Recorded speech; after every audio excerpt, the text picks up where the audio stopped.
الحمد للہ نحمده ونصلی علی رسوله الکریم اما بعد۔ نماز کے ارکان سے متعلق آج کا ہمارا 23واں درس ہے۔ 3 ارکان کا ذکر کیا جا چکا۔ پہلا، نماز کے اندر قیام یعنی کھڑے ہو کر نماز ادا کرنا۔ دوسرا، تکبیر تحریمہ پہلی تکبیر ادا کرنا۔ اور تیسرا رکن تھا سورہ فاتحہ کی تلاوت کرنا۔ یہ تینوں چیز نماز کے ارکان میں سے، اس کے بغیر نماز نہیں ہوتی۔ چوتھا رکن جس کے بغیر نماز نہیں کہلاتی ہے یا نہیں ہوتی ہے وہ ہے رکوع کرنا۔ رکوع نماز کے فرائض اور ارکان میں سے ایک فرض اور ایک رکن ہے۔ جو شخص بغیر کسی عذر کے رکوع نہیں کرتا وہ نماز کے نام پر کتنی بھی عبادتیں کر لے وہ عبادت نہیں کہلائے گی۔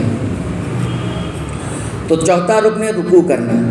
اللہ تعالیٰ قرآن حکیم میں فرماتے ہیں، جس کا ترجمہ یہ ہے سورہ حج آیت نمبر 77 کی، کہ اے ایمان والو، یا ایھا الذین آمنوا ارکعوا، رکوع کرو، واسجدوا اور سجدے کرو، واعبدوا اور اپنے رب کی عبادت کرو، واعبدوا ربکم اور اپنے رب کی عبادت کرو، وافعلوا الخیر اور نیک کام کرتے رہو، لعلکم تفلحون تاکہ تم کامیاب ہو جاؤ۔ یہ سورہ حج کی 77 نمبر کی آیت ہے۔ اللہ تعالیٰ نے عبادت کا حکم دینے سے پہلے 2 چیز ادا کرنے کا حکم دیا، ایک رکوع کرنا اور ایک سجدہ کرنا۔ صرف رکوع ہوگا یا صرف سجدہ ہوگا ایسا نہیں ہے، بلکہ عبادت کے اندر، نماز کے اندر یہ 2 اہم چیز ہے، اس لیے اس کا ذکر خصوصیت کے ساتھ کیا، رکوع کرو اور سجدہ کرو۔ یہ پہلی دلیل ہے، تو اس میں رکوع کا ذکر آیا۔ اور اسی طرح دوسری دلیل دیکھیے جو حدیث سے ثابت ہے۔ ابو ہریرہ رضی اللہ تعالیٰ عنہ اس حدیث کے راوی ہیں، ہم اور آپ پچھلے دروس میں اس حدیث کو بارہا سن چکے ہیں کہ ایک آدمی مسجد میں داخل ہوا۔ اس وقت نبی کریم صلی اللہ علیہ وسلم مسجد کے ایک جانب بیٹھے ہوئے تشریف رکھ رہے تھے۔ وہ آدمی آنے کے بعد نماز پڑھا۔ نماز پڑھنے کے بعد نبی کریم صلی اللہ علیہ وسلم کی خدمت میں حاضر ہوا، سلام کیا، آپ نے جواب دیا اور آپ نے کہا جاؤ دوبارہ نماز پڑھ کر آؤ۔ وہ آدمی پھر گیا۔ اسی طرح 3 مرتبہ ہوا، نبی کریم صلی اللہ علیہ وسلم برابر اسے بھیجتے رہے۔ بہرحال اس آدمی نے، اس صحابی نے کہا کہ اللہ کے رسول صلی اللہ علیہ وسلم، جتنی نماز مجھے آتی ہے میں پڑھ رہا ہوں، اس سے اچھی نماز مجھے نہیں آتی۔ تو نبی کریم صلی اللہ علیہ وسلم نے اسے نماز سکھائی، چونکہ اس نے یہ کہا کہ مجھے نماز سکھا دیجئے، تو آپ صلی اللہ علیہ وسلم نے نماز سکھائی اور پھر فرمایا نماز سکھاتے ہوئے جب تم نماز کے لیے کھڑے ہو تو پورا وضو کرو، پھر قبلہ رخ کھڑے ہو کر تکبیر کہو، پھر قرآن میں سے جو آسان ہو وہ پڑھو، پھر رکوع کرو یہاں تک کہ رکوع میں اچھی طرح اطمینان آ جائے۔ اور بھی باتیں آپ صلی اللہ علیہ وسلم نے سکھائی، لیکن خاص طور پر آپ صلی اللہ علیہ وسلم نے رکوع کرنے کا ذکر کیا اور رکوع میں یہ بھی کہا کہ رکوع میں آپ کو اطمینان آ جائے۔ تو یہ بھی دلیل ہے کہ رکوع نماز کا ایک رکن ہے اور ایک فرض ہے، اس کے بغیر نماز نہیں ہوتی۔ اور ساتھ ہی ساتھ رکوع کے فرض ہونے پر اور رکن ہونے پر تمام امت کا اجماع بھی ہے۔ امام ابن المنذر، ابن حزم اور ابن عبد البر رحمہ اللہ نے اجماع پر جو بھی کتابیں لکھی ہیں اس میں اس بات کا بھی ذکر کیا ہے کہ رکوع نماز کا ایک رکن ہے اور فرض ہے۔ اجماع کا مطلب تمام مسلمانوں کا اتفاق ہے۔ اب کوئی آ کر یہ کہے کہ رکوع کے بغیر نماز ہو جاتی ہے یا دھیان لگا کے بیٹھ جاؤ نماز ہو جاتی ہے تو اس کی بات کا کوئی اعتبار نہیں ہوگا۔ ایسے لوگ پائے جاتے ہیں مسلمانوں میں بھی جو نماز کو کیا کہتے ہیں، دھیان کا نام ہے نماز، ایسے لوگ پائے جاتے ہیں۔ وہ کہتے ہیں قرآن حکیم میں اقیموا الصلاۃ کہا ہے، صلاۃ قائم کرو، اور صلاۃ کا مطلب دعا ہوتا ہے، رحمت ہوتا ہے اور دھیان ہوتا ہے۔ لہٰذا کوئی بھی انسان کبھی بھی دھیان لگا کے بیٹھ جائے اللہ کی طرف تو نماز ہو جاتی ہے۔ تو کیا یہ نماز ہو جاتی ہے؟ یہ نماز ہو تو جاتی ہوگی اس کی نظر میں، سنت کی نظر میں یہ نماز نہیں ہوگی اور اصل سنت ہے۔ اب یہاں ایک مسئلہ یہ ہے کہ رکوع کی حد کیا ہے، کس حد کو کہیں گے کہ یہ رکوع میں ہے، کم از کم حد کیا ہے؟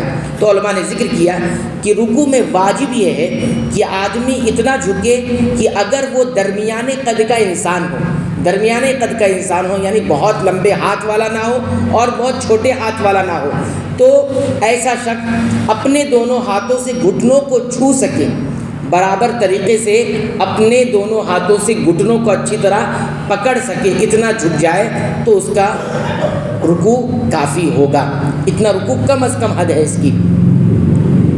یہی بات جمہور علماء کا، یعنی زیادہ تر علماء کا ہے، جیسے امام مالک ہوئے، امام شافعی ہوئے، امام احمد بن حنبل ہوئے، اس کے علاوہ دیگر اور جو ائمہ ہیں ان سب نے کہا ہے کہ انسان جھک کر اپنے دونوں ہاتھوں سے گھٹنوں کو اگر پکڑ لیتا ہے یا وہاں ہاتھ رکھ لیتا ہے، اتنا جھکنا رکوع کی کم از کم حد ہے۔ حضرت زید بن وہب رحمہ اللہ بیان کرتے ہیں کہ حضرت حذیفہ رضی اللہ تعالیٰ عنہ نے ایک شخص کو دیکھا جو رکوع اور سجدہ پورا نہیں کر رہا تھا۔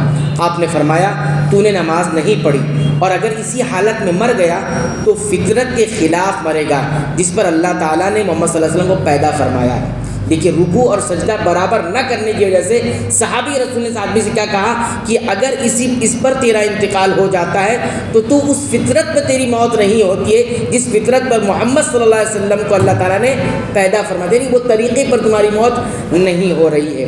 حضرت ابو مسعود بدری رضی اللہ، یہ بھی ایک صحابی ہیں، وہ روایت کرتے ہیں کہ نبی کریم صلی اللہ علیہ وسلم نے فرمایا کسی آدمی کی نماز درست نہیں ہوتی جب تک وہ رکوع اور سجدے میں اپنی پیٹھ کو سیدھا نہ کرے، جب تک اس کی نماز درست نہیں ہوتی۔ تو یہ دلائل تھی جس سے یہ معلوم ہوا کہ رکوع کی کم از کم حد یہ ہے کہ انسان اگر درمیانے قد والا ہے، یعنی اس کا ہاتھ بہت لمبا نہیں بہت چھوٹا نہیں ہے، اور وہ جھک کر اپنے دونوں گھٹنوں کو، گھٹنا سمجھتے ہیں نا، اس کو پکڑ لے جھک کر، تو اس کو جھکنا کہا جائے گا۔ یہ کم از کم حد ہے۔ صحیح طریقہ یعنی سنت کا طریقہ اور کامل طریقہ کیا ہے ہم بتائیں گے، لیکن یہ رکوع ہو جاتا ہے۔ ایک عقلی دلیل بھی علماء دیتے ہیں کہ بغیر جھکے کسی کو راکع رکوع کرنے والا نہیں کہا جاتا، یہاں تک کہ وہ اس حد تک جھکے کہ اپنے ہاتھوں سے گھٹنوں کو چھو سکے، اور جب تک یہ جھکاؤ نہ ہو آدمی قیام کی حالت سے نکل کر رکوع میں داخل ہی نہیں ہوتا۔ ٹھیک ہے، کوئی آدمی اگر سر جھکا لے تو کیا اس کو کہیں گے وہ رکوع کر رہا ہے؟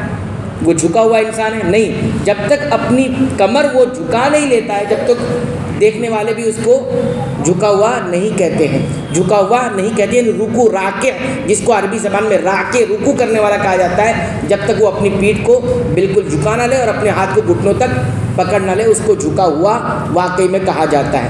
تو بہرحال پورے درس کا خلاصہ ہمارے سامنے یہ آیا کہ نماز کا چوتھا رکن رکوع کرنا ہے، اور رکوع کے کم از کم حد کیا ہے وہ بھی ہم نے آپ کے سامنے ذکر کر دی، اور رکوع کے فرض ہونے اور رکن ہونے کے دلائل کیا ہے وہ بھی قرآن حکیم سے اور سنت رسول اللہ صلی اللہ علیہ وسلم سے اور صحابہ کے اقوال سے ہم نے دے دی۔ اللہ تعالیٰ سے دعا ہے رب العالمین تو ہمیں سنت کے مطابق عبادتوں کو انجام دینے کی توفیق عطا فرما۔ اے اللہ تو ہماری عبادتوں کو قبول فرما لے، اس میں ہونے والی غلطیوں اور لغزشوں کو معاف فرما دے۔ رب العالمین تو ہماری مغفرت فرما، ہمارے والدین کی مغفرت فرما، تمام مسلمانوں مومنوں اہل توحید کی مغفرت فرما، آمین۔